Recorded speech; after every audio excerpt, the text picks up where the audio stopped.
Just before you recorded Ancient Dreams in 1988, you played your biggest gig ever at the Dynamo Festival in Holland. What was that experience like? Ah, it was huge. It was fantastic. We couldn't believe it happened. We couldn't believe it. I mean, we had like, how many people? 30,000, 35? I don't know, something like that. And they were fucking singing every song. I mean, it was amazing. We thought we were totally unknown when we got there, and we were like the most popular band on the bill.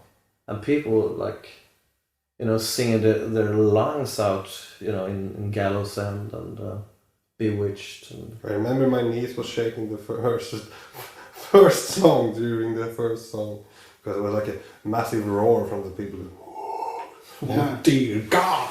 So many people! I remember I wasn't nervous at all at first, but then they gave me the microphone and said you can test the microphone. So I went whoa, and then I heard the people singing back at me, and hair stood up my arms. I was really nervous, and that was like 5 seconds before we went on. But it was a really good gig. People sang along. Yeah. Amazing. must have been our, I don't know, seventh gig or something. Yeah. We did a really, really good gig there. So that was one of the major events.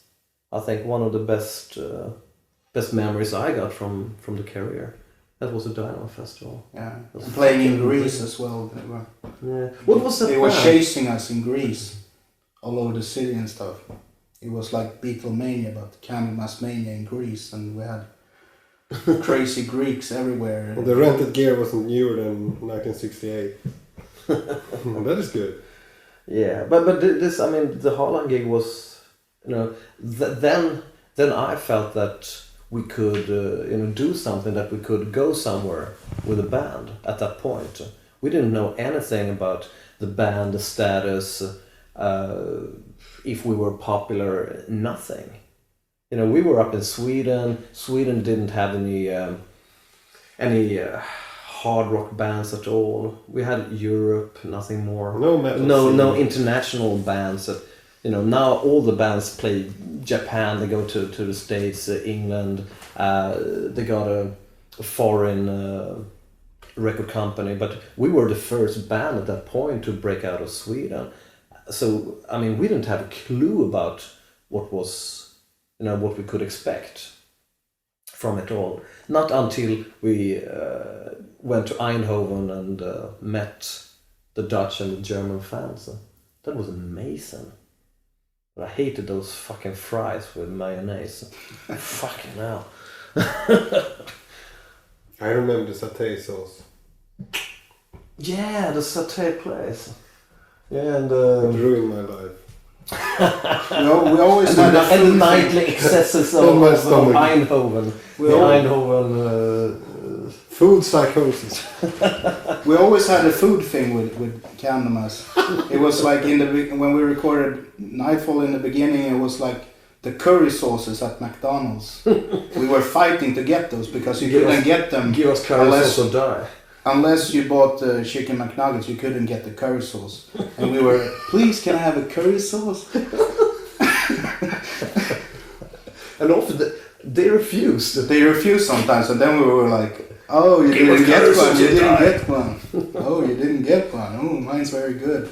We took the fries and dipped it in curry sauce. And you bought fucking 3 Big Macs at the same time to eat 2 and keep 1 for the breakfast the day after. Yeah. It even tastes better the day after. I used to always keep one and put them in the fridge and eat them the next morning for breakfast because I couldn't cook, so I only ate at McDonald's They and even taste better pizza cold. places. And actually, Ian Haugland from Europe, he told me something I haven't remembered. When we played at the Marquee after the gig, I put on my jacket and I took out the Big Mac from my inner jacket. And he said, where did that come from? And I said, oh well, I always have one handy. Instead of a passport, I bring out the Big Mac. You should have been a worldwide ambassador for McDonald's. Do they have gold cards at McDonald's? I don't know. I don't know.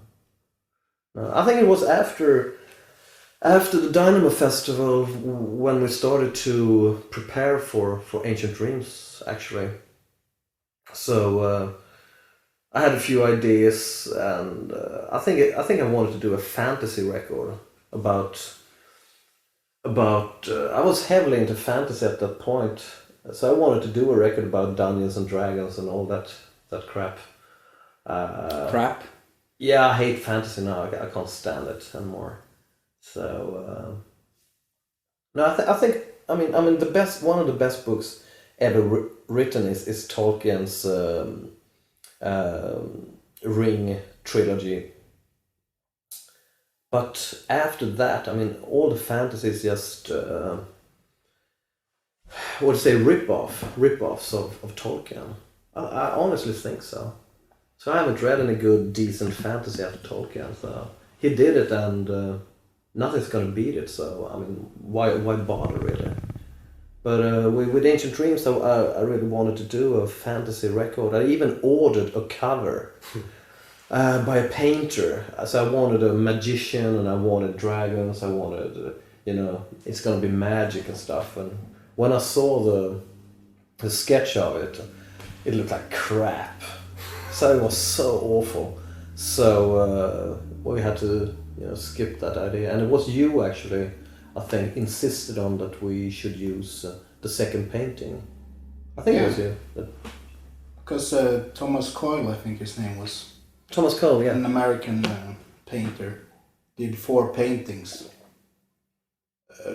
The Voyage of Life, and we used the one of Death for Nightfall, and I thought, why not check out the other 3? Maybe there's...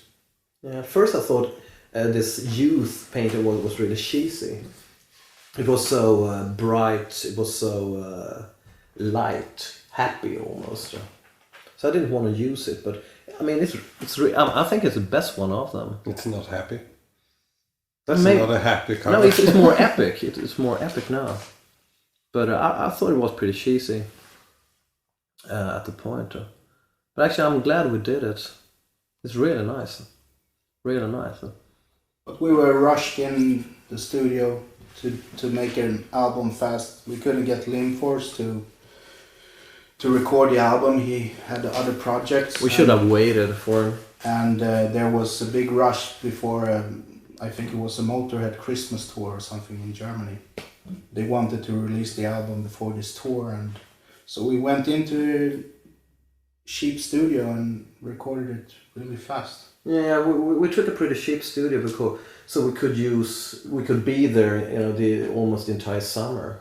So we were there almost every day, and tried different techniques of miking up the guitar. I think we were working on the guitars, that's crazy. We took big armchairs where so we could have the guitar sound really dry, built in with armchairs and sofas and blankets over, and had a couple of microphones there because we heard Metallica use that method. It sounded like shit. All the guitar. We were trying to mic those guitars for God, I don't know how many days, and it didn't turn out any good. It sounded really weak. So, but I think the theme of those sessions were, maybe it would come out in a mix. I think we. What a terrible lie. Yeah. The engineer wasn't. I don't think he knew what he was doing either. Because I remember on the Black Sabbath medley, you can actually hear where some of the toms on the drums, they aren't there. And I remember asking him when we were recording, and he was recording with Gates before tape, which is basically not done. And I said, those toms, are they really there? Yeah, sure, I'll take them out in the mix. And then in the mix I said, can I please hear these toms now? And he said, oops. Oops. They're not here. Yeah. But I mean, Well, they weren't used to this music anyway. I think the plan was to wait for Limforce anyway after this recording for him to save it, a second time after he saved Nightfall. I think we wanted him to save Ancient Dreams because we fucked up again. And but he was like booked a year or something. And my our friend Rex, did a mix of it, and I think we were kind of forced by the record company Forced by time. to mix it, yesterday, and release it as quick as we could to get this tour. Now, I remember I was really, really pissed off with the record company because they forced us, and the mix didn't come out that good because the basic tracks weren't very good. So what can you do? So we wanted to remix it. We really wanted to remix the record because it sounded pretty flat, not happening at all. But there's some really good songs on there. Yeah, I remember that people were pretty disappointed when I played the new record. Everybody was so enthusiastic about Nightfall. About this is it, this is the shit. And when I played on the new stuff from Ancient Dreams, they were like, was this recorded in mono? not as good as Nightfall. And they wanted to be kind, didn't want to tell me how bad they thought it was and stuff. So I think it was actually the touring we did after. We did some really heavy touring. Yeah. So I think it was the touring that saved us after Ancient Dreams. Because we were pretty slaughtered in the press. Also, we used the click track on that album, and it made it stale compared to Nightfall. Yeah, I did a rough mix of Ancient Dreams, and I can't find it now. I've been looking for it, but I think my rough mix that I did sounded better than the end result of Ancient Dreams. And it didn't help the fact that when we mastered the record by one of Stockholm's best, mastering guys, it was his second job with his new equipment. Oh. And it sounded like shit. It sounded like shit. So after he did Ancient Dreams, he got rid of his entire equipment after it. So that's bloody typical. That's bloody typical. On this record, the song Incarnation of Evil is a re-recording of Black Messiah from Leif's pre-Candlemass band Nemesis. How did that come about? Didn't you have enough songs? I think it was Messiah who... I was nagging on Leif because it was a really heavy song, and I didn't like that song at all. I love slow, heavy stuff. We know. And it was my favorite song from the Nemesis album, so I was begging, please, can we do that one? Can we do a cover song, please? And actually, it was you that insisted that we did Epistle number 81 too. Yeah. And actually, I think if we took away both Incarnation of Evil and Epistle 81, it's a decent record, because those two songs are shit on this record. I think I can't listen to it today. I think both Incarnation of Evil and Epistle number 81 is really below Candlemass standard. But out of nostalgic reasons, then with a 6-pack of beer, it wouldn't hurt. There could be a lot of beer, a lot of 6-packs. And Messiah, you agree on that, or do you disagree after all these years? I like slow, heavy stuff. I mean, I like Saint Vitus, so... Yeah, I think Burial Pain is probably the best song on the record. I mean, I like Mirror Mirror, but you heard it so much, so I think I've been listening to this record for the first time in many years. Cry from the Crypt, my God. We were slaughtered, because people thought it was a Gallows End ripoff. It's pretty much like Gallows End, but I mean, Iron Maiden's done, how many records, how many songs that sounds exactly the same? Ooh. There are only 12 notes in one octave. And it starts all over again. Yeah. Well, the good that came out of it's a nice cover though. The good that came out of doing Ancient Dreams that fast was that you got to go on tour with Motorhead. That must have been a blast. Oh yeah, that Christmas tour in Germany, I think it was. That was fun. It was Sacred Reich. Who else? Destruction. Yeah, Destruction. I remember Schmear, he was rolling the biggest joints I've ever seen. They were huge, those joints, man. Fucking hell. When I went into their destruction hotel room, everything was lying in fog. You could almost not see the people inside the hotel room because it was just so foggy inside because they were smoking this. And it wasn't fog. And it wasn't fog. We had some great parties with Motorhead and Destruction guys and the Sacred Right guys. So. Yeah, Wasn't it was Acid Rain amazing, really, from rehearsing in a small wooden house beside the tennis court in Upplands Väsby, being almost totally unknown. We're on tour with Motorhead. It was fantastic. Playing with my old idols and stuff. It was great. Yeah, I never heard a band play so loud on stage. I remember we sat on stage, but actually behind the backline. When you're behind the backline on stage, you can talk because the sound goes, the opposite direction. But with Motorhead, I mean, they had, the backline was so loud, and they had these monitors on maximum, but still they wanted it louder because they like, I can't hear my monitor, and it was fucking, so loud, I couldn't believe it. But they were funny, really good guys. So. You also got to play with the Slayer this year. Yeah. Yeah. That was something. We were asked a couple of weeks before to go out with Slayer on the South of Heaven tour. 3 dates in Norway and in Stockholm and Denmark. And we played in Oslo and it was fantastic. Really good reaction. Yeah, we went down. People were singing during the intro and everything. And they didn't know who we were. They had no idea. I remember saying hello to Kerry King and he just grunted at me.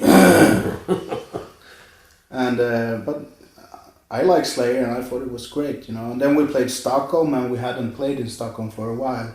And it went down really well. People were nuts. And I remember we borrowed an amp to the Slayer guys or something. And yeah, cabinets too, I think. already in Stockholm we had less lights and there was something, I don't know. They were cutting down on us. They were cutting down on us. Seriously. Yeah, we were noticing quite a change in attitude. Yeah, when we came to Copenhagen at that gig, we didn't have guitars in the PA. And we it was didn't only have drums, bass, and vocals in the PA. And they took one away bass drum. the bass stage from the PA system. So we had mid-range and treble. Yeah, and one bass drum out in the PA. We had one light bulb, I think, somewhere in this. So I was standing after the gig backstage drinking beer with some guys from our And Fate. we warned you. We would warn And they you. came to me, Messiah, you gotta get out of here. We're not gonna pay the sound guy because we didn't have guitars in the PA and it sounded shit. And I said, I don't care. I don't get paid anyway. So,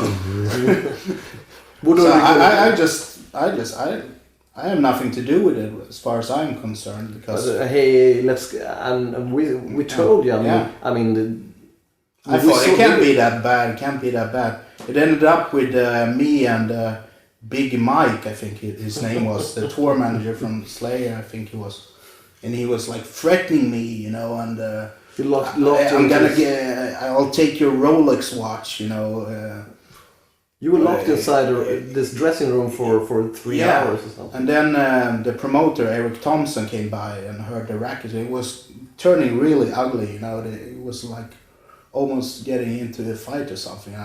He probably would have killed me or something. But Eric Thompson came and said, I'll sort it out, I'll pay for them and stuff. So we were out on town drinking and we heard the rumor that Messiah was kidnapped. Our vocalist is kidnapped. Yeah, and we were drink, Messiah's kidnapped. By the way, he can take his own way back to Stockholm tomorrow. Oops, what? No, we were so pissed off after that gig. We thought it was...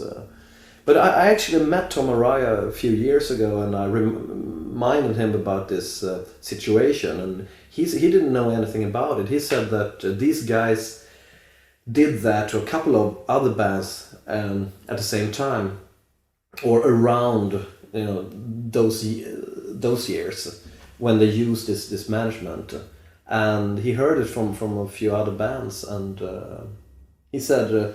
he thought that were really, really good. He said that I thought Candlemass were brilliant on that tour. I didn't know about this, and I'm sorry. It was a teaching point also. Suddenly we knew that this is the way that the support act is supposed to be treated, so we could do the same soon. We were nice guys. Yes, of We course. never did anything. Can we borrow your drum riser? Except no.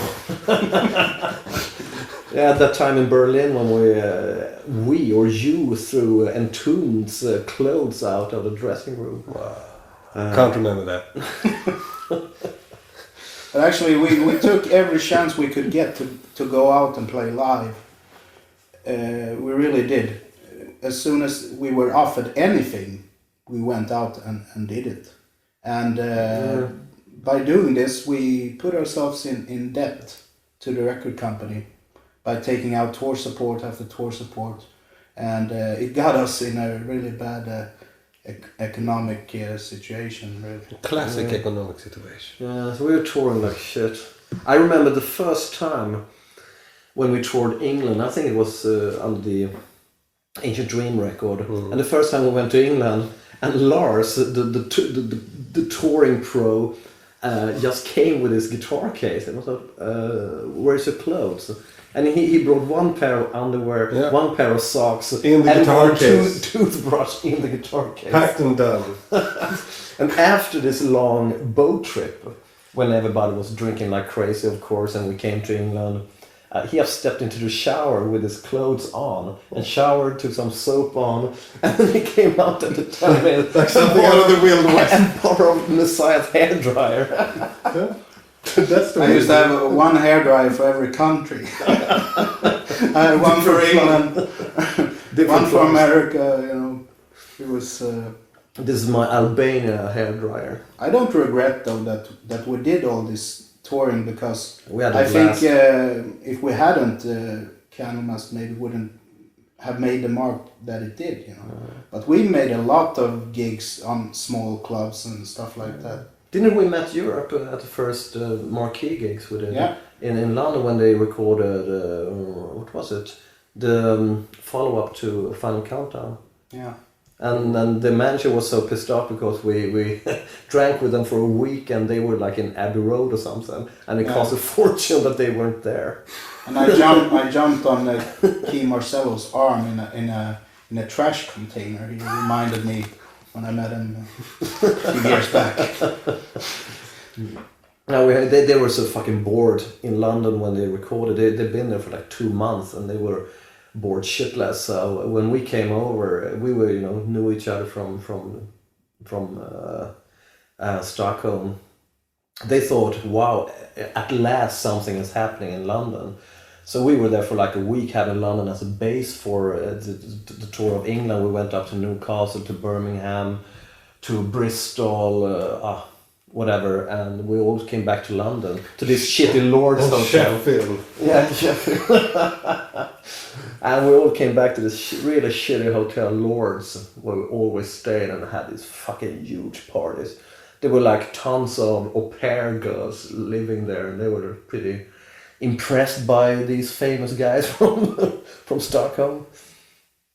But of course, you weren't a groupie type of band. Oh no, I scared those away.